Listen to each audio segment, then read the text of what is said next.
Yes, alhamdulillah, talenta baru diaspora semakin banyak ditemukan. Shin Tae-yong senyum melihat ini. Eksklusif hanya di channel Indonesian Soccer, sosoknya bermain di akademi klub raksasa Inggris dan pernah di Perancis berinisial SK. Penasaran dengan sosoknya? Tonton video sampai selesai. Mantap doa, sebagian besar publik terkabulkan. Menpora Dito Artejo buat pernyataan hebat dan sinyalir tepis media Italia sampah yang bikin berita sampah Shin Tae-yong akan diganti oleh PSSI. Sampai bilang kayak gini, Towel Anjas Asmara Akmal Marhali Auto nangis kejang karena STY gak mungkin dipecat. Ini penjelasan lengkapnya. Wow, lini tengah timnas Indonesia dijamin makin kuat. Satu info A1 dari sosok ini bocorkan Jairo Riedewald akan tiba di Indonesia pada bulan ini bersama Ole Romani. Wah, ini jelas menggemparkan publik tanah air. Penasaran gimana kronologinya? Simak penjelasannya berikut ini. Presiden Prabowo bersama KPK langsung tangkap basah koruptor yang renovasi Stadion Kanjuruhan. Usai rahasia besar ini akhirnya terbongkar ke publik jadi harapanku. Di sisi lain ini, kejanggalan Stadion Kanjuruhan yang bisa bikin fans timnas Indonesia kaget melihatnya. Saksikan semuanya hanya di sini. Pemilik klub raksasa Inggris Chelsea, Todd Boehly siap datangkan dan tebus kontrak rekan Bagot di bursa transfer Januari 2025 usai kontraknya habis bersama Blackpool dan Ipswich tahun-tahun ini. Demi kembalikan Elkan ke jantung pertahanan timnas Indonesia. Sekaligus bikin Shin Tae-yong sadar bahwa Elkan adalah back top Inggris. Digaji 1 miliar per minggu. Jadi 3 harapanku. Di sisi lain ini kabar terbaru soal kontrak Elkan. Simak ulasannya di sini.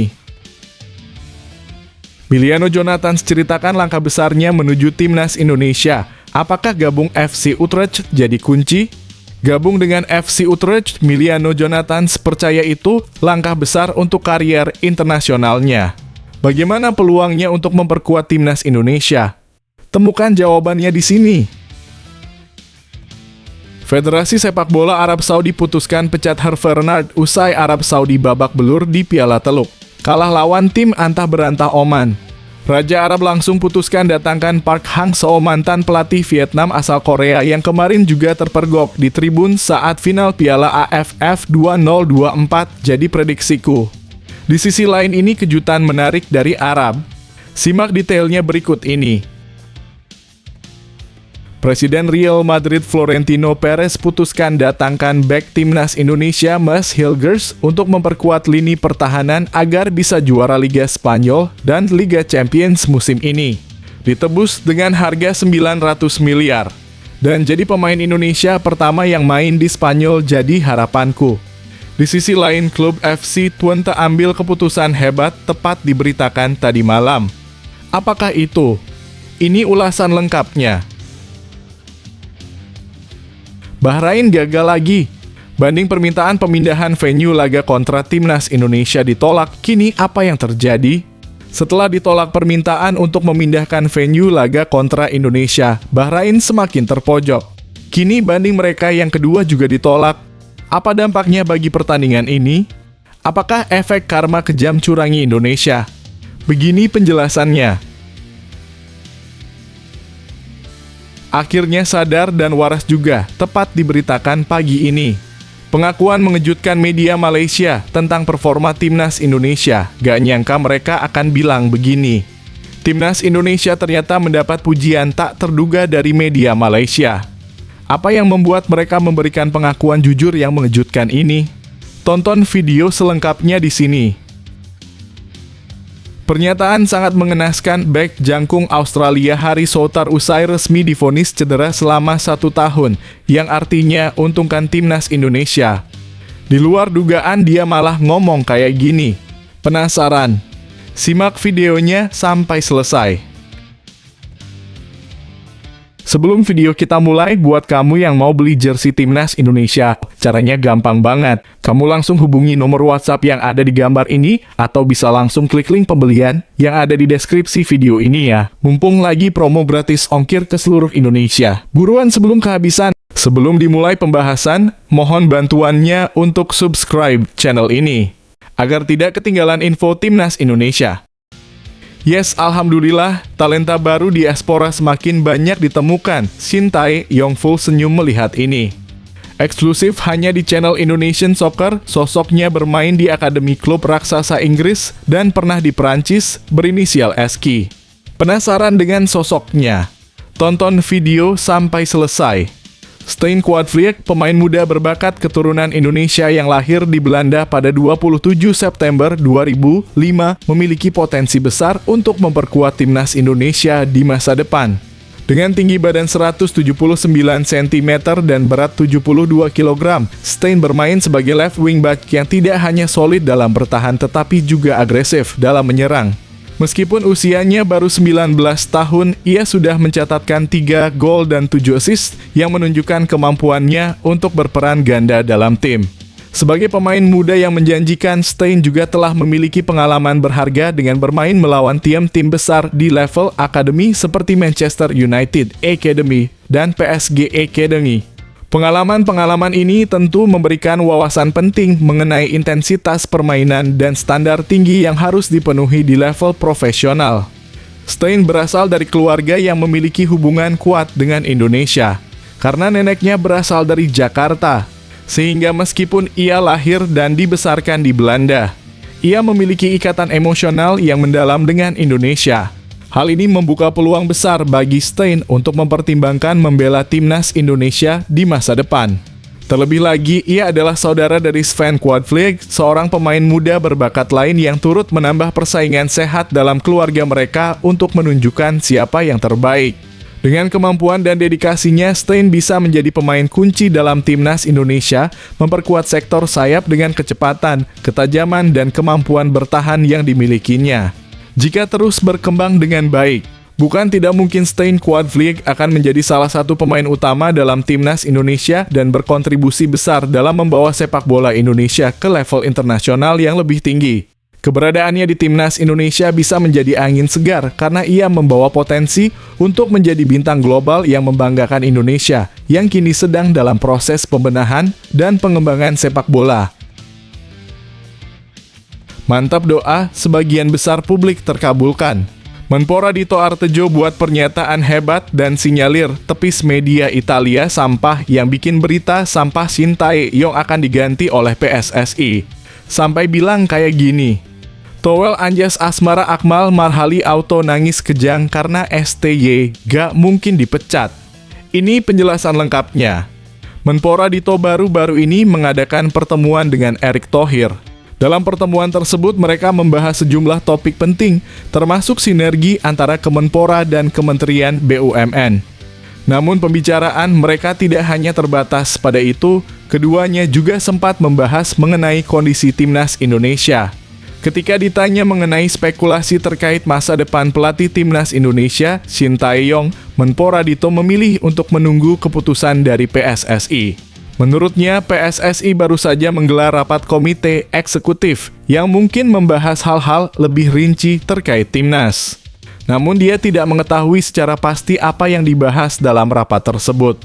Kita tunggu keputusan PSSI. Setahu saya tadi malam lanjut rapat Exco, mungkin ada pembahasan mengenai timnas yang lebih spesifik di sana, ujar Menpora Dito.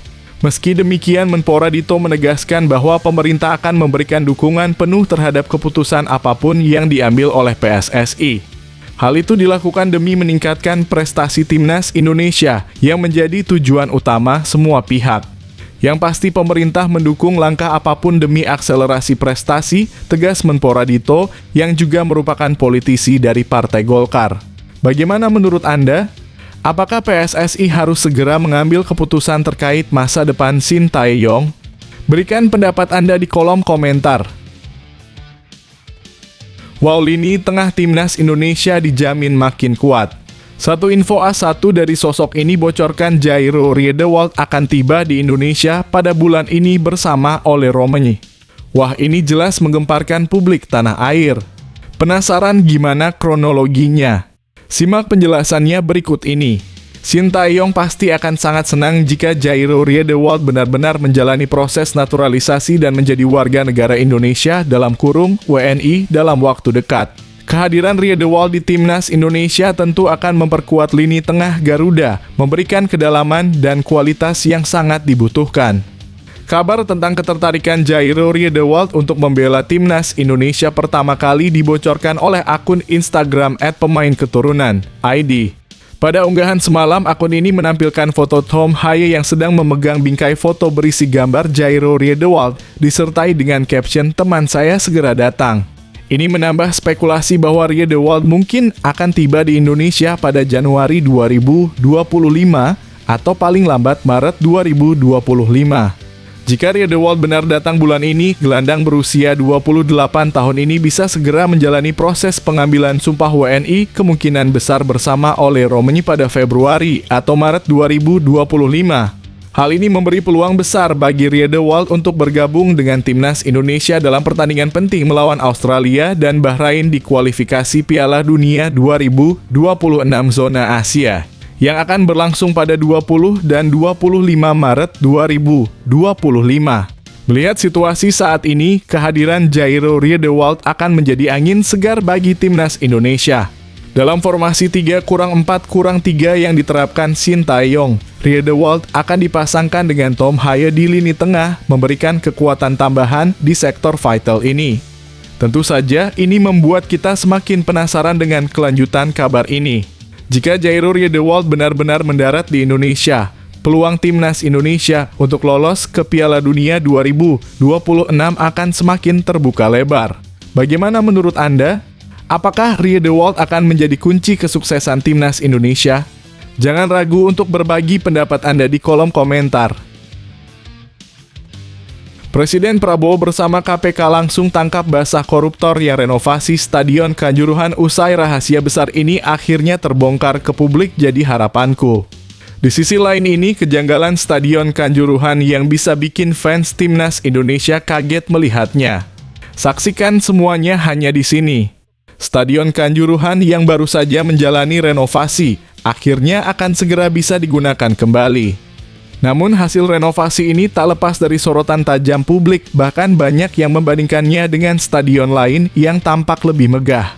Renovasi Stadion Kanjuruhan dimulai pada 4 September 2023 dengan anggaran yang dialokasikan mencapai 357,84 miliar rupiah yang dikelola oleh PUPR.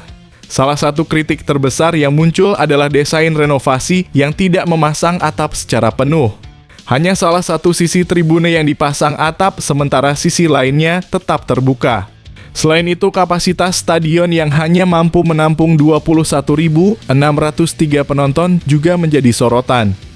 Rinciannya, tribune barat VVIP 108 kursi, VIP 2. 465 kursi, media 134 kursi, disabilitas 16 kursi, tribune timur 4, 352 kursi, tribune utara 7, 264 kursi dan tribune selatan 7, 264 kursi. Endra Sahli, jubir Kementerian PUPR, menjelaskan bahwa fokus utama renovasi Stadion Kanjuruhan bukan pada desain megah, tetapi lebih kepada memastikan fungsi stadion yang sesuai dengan standar keamanan, keselamatan, dan kenyamanan. Karena renovasi total, kalau struktur-struktur utama yang masih bisa dipakai maka akan kami pertahankan, mungkin akan kami ubah bagian-bagian yang bermasalah. Yang bermasalah itu kan di exit-nya. Kita akan fokus perbaikan di tempat penonton tribune ke exit keluar yang sempat terjal. Kita buat lebih landai mungkin dan lebih luas, ujar Endra Sahli. Meski demikian, banyak yang merasa janggal dengan hasil renovasi ini. Admin Indonesian Soccer bahkan menilai bahwa dana sebesar itu seharusnya bisa digunakan untuk membangun stadion baru yang lebih megah. Mereka pun menganggap bahwa KPK perlu turun tangan untuk mengusut tuntas penggunaan anggaran renovasi tersebut. Bagaimana menurut Anda? Apakah renovasi ini sudah cukup memadai atau memang dana yang begitu besar seharusnya menghasilkan hasil yang lebih baik? Kami tunggu pendapat Anda di kolom komentar. Pemilik klub raksasa Inggris Chelsea, Todd Boehly siap datangkan dan tebus kontrak rekan Bagot di bursa transfer Januari 2025 usai kontraknya habis bersama Blackpool dan Ipswich tahun ini. Demi kembalikan Elkan ke jantung pertahanan timnas Indonesia, sekaligus bikin Shin Tae-yong sadar bahwa Elkan adalah back top Inggris. Digaji 1 miliar per minggu. Jadi 3 harapanku. Di sisi lain ini kabar terbaru soal kontrak Elkan. Simak ulasannya di sini. Kontrak Elkan Bagot di Ipswich Town akan berakhir pada 30 Juni 2025. Sementara itu, ia tengah dipinjamkan ke Blackpool FC yang kontraknya juga akan selesai pada 31 Mei 2025. Artinya Bagot bisa segera mencari klub baru dan admin merasa bahwa Chelsea, salah satu klub raksasa Inggris, bisa menjadi pelabuhan baru bagi pemain muda bertalenta ini. Dilansir dari tribunwow.com, saat ini nilai pasar Elkan Bagot berada di angka 3,48 miliar rupiah. Sebelumnya nilai pasar bek yang memiliki postur hampir 2 meter ini sempat mencapai 4,35 miliar rupiah. Dengan nilai pasar yang kini cukup terjangkau, tampaknya tidak akan menjadi masalah bagi klub sebesar Chelsea untuk merekrutnya. Semoga impian ini menjadi kenyataan ya. Bayangkan jika Elkan Bagot benar-benar bergabung dengan Chelsea, tentu akan menjadi langkah besar dalam kariernya. Bagaimana menurut Anda, apakah Chelsea harus segera mengambil langkah untuk mendatangkan Bagot? Yuk, tulis pendapat Anda di kolom komentar. Miliano Jonathan ceritakan langkah besarnya menuju timnas Indonesia. Apakah gabung FC Utrecht jadi kunci? Gabung dengan FC Utrecht, Miliano Jonathan percaya itu langkah besar untuk karier internasionalnya. Bagaimana peluangnya untuk memperkuat timnas Indonesia? Temukan jawabannya di sini. Miliano Jonathan memulai tahun baru dengan langkah baru yang penuh semangat, yaitu menjalani latihan pertamanya bersama klub barunya FC Utrecht. Penyerang berusia 20 tahun ini tampil optimistis menyongsong perjalanan kariernya di klub Eredivisie Belanda tersebut. Jonathan yang memiliki darah Indonesia berharap bisa segera diberikan kesempatan untuk melakoni laga debut bersama FC Utrecht. Saya harap saya mendapat kesempatan secepat mungkin, ungkapnya penuh harap. Dengan latar belakang Indonesia yang ia miliki, Jonathan memenuhi syarat untuk membela timnas Indonesia. Kabarnya PSSI telah mempertimbangkan Jonathan sebagai salah satu calon pemain naturalisasi berikutnya. Namun meski peluang tersebut terbuka, Jonathan memilih untuk tidak terburu-buru dalam mengambil keputusan. Kemungkinan itu dalam kurung membela Indonesia ada, ucap Jonathan, yang juga bisa memilih untuk membela timnas Belanda. Tetapi saya tidak ingin membuat keputusan sampai akhir musim, tambahnya dengan bijak. Meskipun begitu, ia mengakui bahwa menjadi perhatian negara asalnya adalah sebuah kehormatan. Tentu saja saya memiliki perasaan terhadap negara ini, itu ada dalam keluarga dan darah saya, jelasnya. Sebelum pindah ke FC Utrecht, Jonathan tampil impresif bersama Vitesse dengan mencatatkan 11 gol dan 4 assist musim ini. Tentunya, kariernya yang tengah menanjak membuat banyak pihak semakin tertarik untuk melihat bagaimana ia akan melangkah lebih jauh di dunia sepak bola internasional. Bagaimana menurut Anda? Apakah Miliano Jonathan akan memilih untuk memperkuat timnas Indonesia atau justru memilih Belanda? Jangan ragu untuk berbagi pendapat Anda di kolom komentar. Federasi Sepak Bola Arab Saudi putuskan pecat Hervé Renard usai Arab Saudi babak belur di Piala Teluk. Kalah lawan tim antah berantah Oman. Raja Arab langsung putuskan datangkan Park Hang-seo, mantan pelatih Vietnam asal Korea yang kemarin juga terpergok di tribun saat final Piala AFF 2024, jadi prediksiku. Di sisi lain ini kejutan menarik dari Arab. Simak detailnya berikut ini. Federasi Sepak Bola Arab Saudi tetap memberikan kepercayaan kepada Hervé Renard meskipun timnas Arab Saudi gagal total di Piala Teluk 2024. Kabar tersebut disampaikan oleh media internasional berbahasa Arab Awasat.com. Meskipun tersingkir lebih awal dari turnamen, Federasi Sepak Bola Arab Saudi mengungkapkan bahwa mereka tetap percaya pada staf teknis dan administratif yang dipimpin oleh pelatih asal Perancis tersebut. Meskipun tersingkir dari turnamen, Federasi Sepak Bola Saudi masih memiliki kepercayaan kepada staf teknis dan administratif yang dipimpin oleh pelatih Prancis Hervé Renard, tulis aawasat.com. Kepercayaan ini didasarkan pada pentingnya persiapan untuk babak berikutnya dan fokus utama mereka untuk mencapai tujuan besar, yaitu Piala Dunia. Hervé Renard dikabarkan akan menyusun laporan teknis usai Piala Teluk 2024. Laporan tersebut mencakup penilaian kinerja para pemain serta evaluasi tentang persiapan dan kinerja tim secara kolektif. Laporan tersebut nantinya akan menjadi landasan untuk mengidentifikasi masalah dan memperkuat aspek-aspek yang sudah berjalan dengan baik, guna memperbaiki persiapan untuk sisa putaran ketiga kualifikasi Piala Asia 2026 zona Asia. Di Piala Teluk 2024, Arab Saudi harus menerima kenyataan pahit setelah kalah dari Oman dengan skor 1-2 di semifinal yang berlangsung di Sulaibikat Stadium, Kuwait pada 31 Desember 2024. Apa pendapat Anda tentang keputusan Federasi Sepak Bola Arab Saudi ini?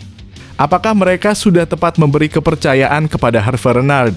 Berikan komentar Anda di bawah. Presiden Real Madrid Florentino Perez putuskan datangkan bek timnas Indonesia Max Hilgers untuk memperkuat lini pertahanan agar bisa juara Liga Spanyol dan Liga Champions musim ini.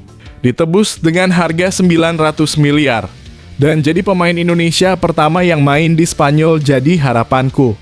Di sisi lain, klub FC Twente ambil keputusan hebat tepat diberitakan tadi malam. Apakah itu? Ini ulasan lengkapnya. Max Hilgers tidak ikut serta dalam pemusatan latihan (TC) musim dingin yang dilakukan FC Twente di Jerman. Bukan hanya Max, dua pemain lain yaitu Anas Salah-Eddine dan Younes Taha juga tidak dibawa ke Jerman. Ketiga pemain ini akan tetap melakukan latihan secara individu di Belanda. Menurut laporan dari Twente Insite, keputusan tersebut diambil karena ketiga pemain tersebut sedang menjalani pemulihan cedera dan masalah kebugaran.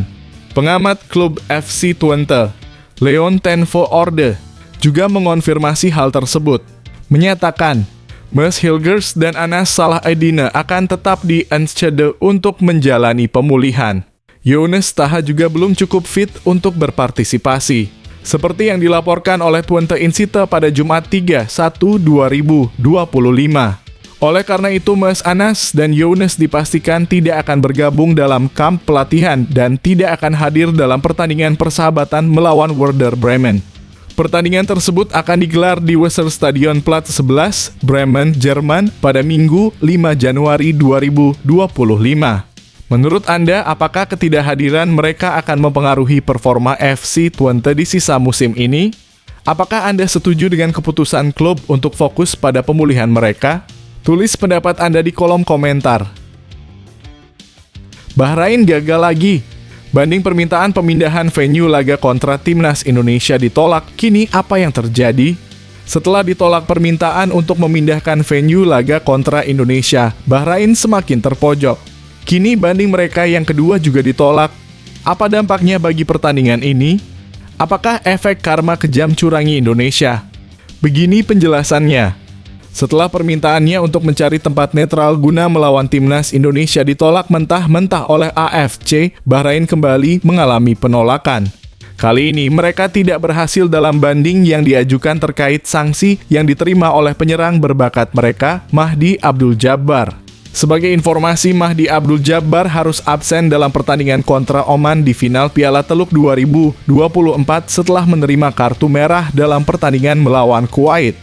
Kartu merah tersebut mengakibatkan Mahdi Abdul Jabbar dijatuhi sanksi skorsing otomatis 1 pertandingan.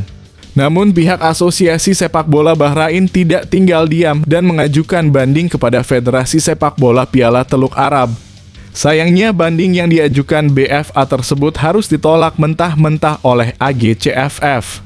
Keputusan tersebut dikonfirmasi oleh media Bahrain GDN Online yang melaporkan bahwa Rashid Al-Zaabi, Sekretaris Jenderal BFA, menyampaikan kepada GDN kemarin dari Kuwait City bahwa banding tersebut tidak disetujui. Tentu saja penolakan ini menambah tantangan bagi Bahrain menjelang laga final Piala Teluk 2024 melawan Oman, karena mereka harus kehilangan salah satu pemain kunci mereka dalam pertandingan yang sangat penting. Bagaimana pendapat Anda mengenai keputusan ini? Apakah seharusnya Bahrain diberikan keringanan atas bandingnya? Tulis komentar Anda di bawah. Akhirnya sadar dan waras juga, tepat diberitakan pagi ini. Pengakuan mengejutkan media Malaysia tentang performa Timnas Indonesia. Gak nyangka mereka akan bilang begini. Timnas Indonesia ternyata mendapat pujian tak terduga dari media Malaysia. Apa yang membuat mereka memberikan pengakuan jujur yang mengejutkan ini? Tonton video selengkapnya di sini. Keberhasilan skuad Shin Tae-yong kini menjadi sorotan media Malaysia. Stadium Astro yang memuji kemajuan pesat Timnas Indonesia, terutama di tengah penurunan performa yang dialami oleh tim-tim besar ASEAN seperti Thailand, Vietnam, dan Malaysia. Media tersebut bahkan menyebut Timnas Indonesia sebagai tim dengan perkembangan paling menonjol sepanjang 2024 setelah meraih berbagai prestasi luar biasa di setiap level tim. Skuad sepak bola Indonesia resmi dinobatkan sebagai tim dengan perkembangan paling menonjol sepanjang 2024 dengan berbagai prestasi luar biasa dari setiap level tim, ungkap Stadium Astro, yang memberikan apresiasi tinggi terhadap perkembangan Timnas Indonesia. Selain itu, media tersebut juga mengulas kesuksesan Timnas Indonesia yang baru-baru ini berhasil menaklukkan Arab Saudi dengan skor 2-0, sebuah pencapaian yang sulit dilakukan oleh negara ASEAN lainnya. Yang lebih membanggakan lagi, sang Garuda kini menduduki peringkat ketiga klasemen grup C dengan raihan 6 poin dan mencatatkan kemenangan atas tim peringkat 59 dunia, Arab Saudi, di Stadion Utama Gelora Bung Karno, tulis Stadium Astro dengan bangga. Media tersebut juga memberikan sorotan positif kepada tim-tim lain yang mencatatkan prestasi luar biasa. Skuad U23 Indonesia mencatatkan sejarah dengan melaju ke babak semifinal Piala Asia U23 dan mendapatkan tiket ke Playoff Olimpiade Paris 2024. Tidak ketinggalan, tim futsal putra Indonesia juga sukses meraih juara kejuaraan futsal ASEAN 2024 setelah mengalahkan Vietnam 2-0 di Terminal 21 Korat, Nakhon Ratchasima pada November lalu. Ditambah lagi, skuad muda U17 dan U20 Indonesia pun tak kalah mencuri perhatian dengan berhasil meraih tiket ke Piala Asia U17 dan U20 2025. Dengan pencapaian yang luar biasa ini, Timnas Indonesia semakin mengukuhkan diri sebagai kekuatan yang patut diperhitungkan di kawasan ASEAN. Bagaimana menurut Anda, apakah Timnas Indonesia siap untuk terus menanjak dan meraih lebih banyak prestasi di masa mendatang? Tulis pendapat Anda di kolom komentar. Pernyataan sangat mengenaskan bek jangkung Australia Harry Souttar usai resmi divonis cedera selama 1 tahun, yang artinya untungkan Timnas Indonesia. Di luar dugaan dia malah ngomong kayak gini. Penasaran? Simak videonya sampai selesai. Terkait insiden yang dialaminya saat membela Sheffield United, Harry Souttar tampak legowo dan menerima dengan sepenuh hati keadaan yang menimpanya. Sayangnya, saya harus absen untuk sementara waktu. Tetapi saya mendoakan yang terbaik untuk semua orang di klub untuk sisa musim ini dan seterusnya, ungkap Souttar lewat akun Instagram pribadinya Harry_Souttar pada Senin, 30 Desember 2024. Ia juga mengucapkan terima kasih kepada semua pihak di Sheffield United yang telah mendukungnya. Terima kasih kepada semua orang di Sheffield United, klub yang luar biasa dengan orang-orang hebat, tegasnya. Di sisi lain, Harry pernah mengungkapkan bahwa pertandingan kontra Timnas Indonesia menjadi ujian yang berat bagi Timnas Australia. Berbicara sebagai tim, kami harus melihat diri kami sendiri di cermin masing-masing dari kami. Kami berada di bawah standar, kata Souttar kepada ESPN pada 8 September 2024. Menurutnya, laga tersebut memberikan pelajaran penting bagi timnya. Harry juga menambahkan bahwa timnya terus melakukan evaluasi secara menyeluruh agar bisa bersaing dengan lawan-lawan mereka di ajang kualifikasi Piala Dunia 2026. Satu hal tentang tim ini dalam kurung Timnas Australia adalah bahwa dimanapun kami tampil buruk, kami selalu evaluasi. Sejak saya bergabung, kami selalu melakukannya dengan baik, tegasnya menunjukkan komitmen tim untuk terus berkembang dan memperbaiki diri.